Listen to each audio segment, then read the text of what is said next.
जी हाँ दोस्तों, इतिहास में पहली बार मुसलमानों के साथ हो गया ऐसा, बरसों तक याद रखा जाएगा। असदुद्दीन ओवैसी पर क्यों उठने लगी उंगलियां? क्या एमआईएम का खेल हो गया बेनकाब? क्या एमआईएम की जो मंशा थी वो बिहार में हो गई पूरी? एमआईएम का क्या सही मायनों में उसकी राजनीति का आधार क्या है? क्या बिहार के इस चुनाव ने बता दिया? आपको बताएंगे, लास्ट तक बने रहिए। पूरी खबर, पूरा मामला आप देख रहे हैं द राजनीति बिहार का विशेष सेगमेंट। मैं हूं आपके साथ यासूब रजा। दोस्तों, इतिहास में पहली बार बिहार की राजनीति में ऐसा झटका उन्हें लगा है जिनकी आबादी 17% है। 243 सीटें, लाखों वोट और नतीजों में उभरी एक ऐसी तस्वीर जिसने पूरे राजनीतिक गलियारों को हिला दिया है। क्योंकि इस बार मुस्लिम प्रतिनिधित्व अपने इतिहास के सबसे निचले पायदान पे है, अपने इतिहास के सबसे निचले स्तर पे पहुंच गया है। और इसके पीछे हैदराबाद वाले ओवैसी, उनका खेल समझ आ रहा है। और शायद इसीलिए ओवैसी पर उंगलियां भी उठ रही हैं कि आज बिहार में मुसलमानों की इस सिचुएशन का जिम्मेदार कोई दूसरा नहीं बल्कि एमआईएम चीफ और हैदराबाद से सांसद असदुद्दीन ओवैसी ही है। एमआईएम के रोल पर भी सवाल उठ रहे हैं, एमआईएम की राजनीति पर भी सवाल उठ रहे हैं। बताएंगे वो सब कुछ आपको। दोस्तों, बिहार विधानसभा चुनाव 2025 का नतीजा इस बार कई नई राजनीतिक तस्वीर उसने दिखा दिया है। उनमें सबसे ज्यादा चर्चाएं जो हो रही हैं वह इस बात पर हो रही हैं कि मुस्लिम उम्मीदवारों की भागीदारी का क्या हुआ, मुस्लिम इसमें प्रतिनिधित्व का क्या हुआ। 17% लगातार चर्चाएं रहती हैं। पूरे राज्य में 243 विधानसभा सीटों में सिर्फ 11 मुस्लिम उम्मीदवार इस बार के चुनाव में जीत दर्ज कर सके हैं। यह संख्या पिछले चुनाव के मुकाबले बहुत ही कम है, आधी के बराबर है। इससे बिहार की राजनीति में मुस्लिम प्रतिनिधित्व में आई ऐतिहासिक गिरावट समझा जा रहा है, माना जा रहा है। और ये उसकी शुरुआत है। आने वाले समय में ये और निचले स्तर पे जाएगी और जिम्मेदार सिर्फ हैदराबाद वाले ओवैसी सर ही होंगे। दोस्तों, 243 सीटों के परिणाम आए, लेकिन नतीजों ने राजनीतिक गलियारों में हलचल मचाई क्योंकि इस बार सिर्फ 11 मुस्लिम उम्मीदवार ही जीत दर्ज कर सके हैं। और बिहार की चुनावी इतिहास में ये सबसे कम संख्या है। 2000 में 19 मुस्लिम विधायक थे विधानसभा में, 2015 में 24 थे, लेकिन 2025 में यह संख्या महज 11 पे आके अटक गई है।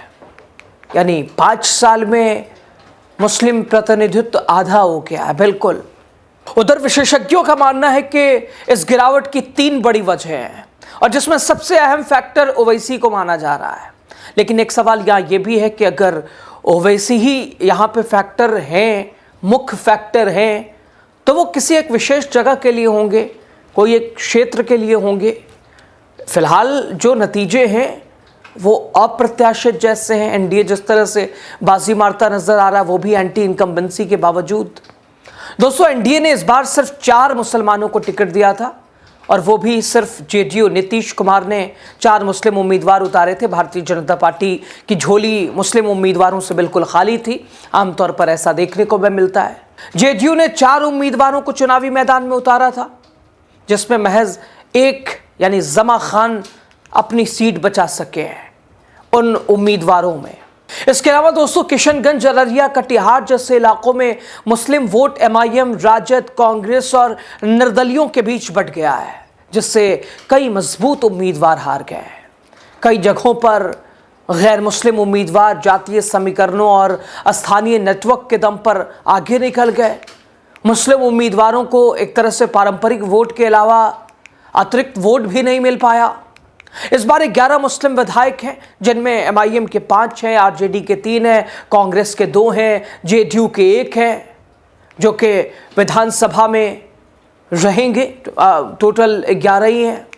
एमआईएम ने उधर सीमांचल में मजबूत पकड़ बनाई, लेकिन इसी के साथ साथ एक बड़ा सवाल भी खड़ा हुआ कि क्या ओवैसी की एंट्री ने मुस्लिम वोट को ज्यादा बांट दिया, क्योंकि उनकी राजनीति का आधार भी वही है। वो वहीं जाते हैं जहां उन्हें किसी को फायदा पहुंचाना होता है।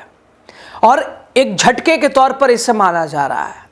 महागठबंधन की जमीन सीमांचल में खराब करने के लिए असदुद्दीन ओवैसी ही जिम्मेदार हैं। कई राजनीतिक विश्लेषक अब खुलकर कह रहे हैं कि एमआईएम के उतरने से मुस्लिम वोटों में भारी बिखराव हुआ है, मुस्लिम वोटों में एक तरह से वो डाइवर्ट हुए हैं। आरजेडी कांग्रेस का उधर ये पारंपरिक वोट आमतौर पर कहा जाता था, वो टूट गया है, बिखर गया है, और नतीजा ये हुआ कि कई सीटों पर मुस्लिम उम्मीदवार कुछ 100 वोटों से हार गए।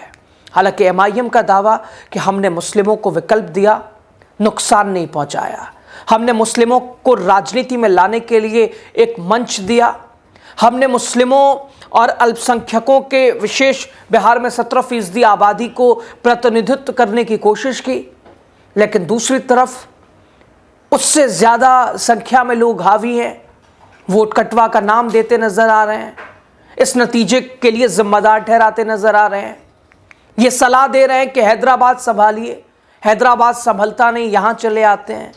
दोस्तों, नतीजे साफ दिखा रहे हैं कि वोट बिखराव का असर पूरे बिहार में दिखा है, पूरे राज्य में दिखा है। 17% आबादी, लेकिन सिर्फ 4 विधायक। उधर चुनाव के बाद बच्चों की तरह सिसक कर मत रोना, हम बीजेपी और कांग्रेस को छोड़ किसी के साथ भी गठबंधन के लिए तैयार हैं। ये नसीहत एमआईएम के चीफ ओवैसी ने बिहार विधानसभा चुनाव से पहले ही आरजेडी नेता और महागठबंधन के मुख्यमंत्री चेहरा तेजस्वी यादव को दे दी थी, और यह भी बता दिया था कि अगर वोट बटा, एनडीए ने बाजी मारी, तो जिम्मेदार महागठबंधन वाले होंगे, तेजस्वी यादव होंगे। ओवैसी दोस्तों आरजेडी के साथ दरअसल गठबंधन करना चाहते थे, महज 6 सीटें वो मांग रहे थे। तेजस्वी यादव आरजेडी नहीं मानी। ओवैसी ने उधर जवाब देते हुए 28 सीटों पर उम्मीदवार उतारे, और महज उम्मीदवार नहीं उतारे, एक तरह से इतिहास भी रचा।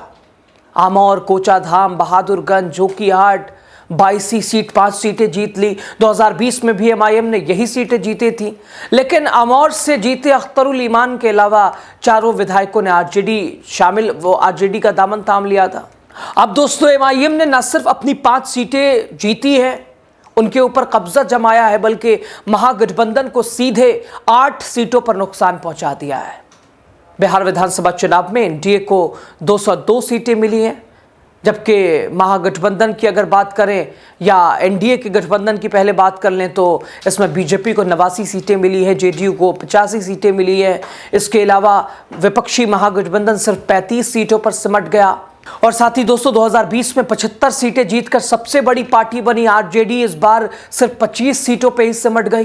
कांग्रेस को 6 सीटें मिली हैं इस बार, पिछली बार से भी प्रदर्शन बेहद खराब। बीजेपी जेडीयू की आंधी में, लेकिन ओवैसी ने परफॉर्मेंस अच्छा किया है, अपना परफॉर्मेंस एक तरह से दोहराया है। एक्सपर्ट भी इस बात से, विश्लेषक जो ओवैसी की राजनीति, बिहार की राजनीति को समझते हैं, वो भी परेशान है कि ऐसा कैसे मुमकिन हुआ। और शायद इसी बात से संकेत मिला कि असदुद्दीन ओवैसी को जिस मकसद के लिए लाया गया था वो मकसद पूरा हो गया। क्योंकि जब एनडीए की आंधी थी सामने, एनडीए को एक तरह से वोट सीमांचल जैसी जगहों पे नीतीश कुमार को भरपूर पसंद किया गया, तो ऐसे में कैसे बाजी मार ली ओवैसी ने, 5 सीटें कैसे निकाल ली। तो कुछ लोग विश्लेषक ये भी बता रहे हैं कि इस बात से हैरानी भी है और संकेत भी मिल रहा है कि किसी के लिए जो फायदा पहुंचाने आए थे और ऐसी उनकी डील थी कि इतना इतना और हमारा काम जो है वो हम कर देंगे, नुकसान पहुंचाने वाली सिचुएशन वो हो जाएगी। खैर दोस्तों, इतिहास के सबसे निचले स्तर पर मुस्लिम प्रतिनिधित्व बिहार का ये चुनाव एक बड़ा संकेत कि राज्य की राजनीति अब पुराने समीकरणों से आगे निकल चुकी है। मुस्लिम समुदाय की आवाज़ विधानसभा से पहले से बहुत ज़्यादा कमज़ोर नज़र आ रही है, कमज़ोर हो चुकी है, आने वाले समय में और कमज़ोर होगी। 2025 का चुनाव इस लिहाज से ऐतिहासिक रहा कि बिहार विधानसभा चुनाव में मुस्लिम विधायकों की संख्या अब तक के सबसे निचले स्तर पर पहुंच गई है। यह नतीजा बताता है कि बिहार की राजनीति अब पुराने जातीय और धार्मिक समीकरणों से आगे बढ़ रही है। मुस्लिम समुदाय की ये घटती मौजूदगी पार्टियों के लिए एक चेतावनी है, ओवैसी के लिए एक संदेश है। सवाल ये कि क्या ये सिर्फ टिकटों की कमी थी या फिर वोट बिखराव की राजनीति मुस्लिम नेतृत्व को कमज़ोर कर दिया, और क्या वाकई ओवैसी की एंट्री ने चुनावी खेल को पूरी तरह बदल दिया गया? क्या वाकई ओवैसी को इसीलिए लाया गया था ताकि वो किसी को फ़ायदा पहुंचा दे तो किसी को नुकसान पहुंचा दे? अगर तस्वीर देखा जाए तो हालात ऐसे ही है।